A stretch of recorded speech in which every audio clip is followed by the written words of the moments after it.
Ako po, si Jai Sabibel de Salakalwit, all the way from Polomolok, South Cotabato, Mindanao. Ako po ay nakapagtapos as a midwifery. At isa po ako sa empleyado din before.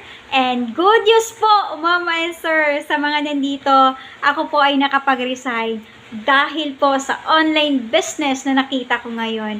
At kung ikaw man ngayon ay lagi nakapanood sa aking mga videos, gusto mo bang magkaroon ng libreng travel? Yes, oo. Libreng travel na yan, na dati lang din po ako nangangarap.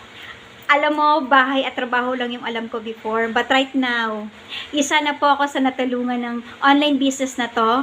Nakapag-travel na tayo, local at international. Kaya kung ako sa'yo, ano man ang ginagawa mo ngayon or katulad kita, isang nanay, empleyado, or ano man ang ginagawa mo ngayon, gusto mo ngayon mag-travel ng libre. Kaya kung ako, mag-direct message ka na sa akin. And, i-guide kita. And see you sa aking inbox.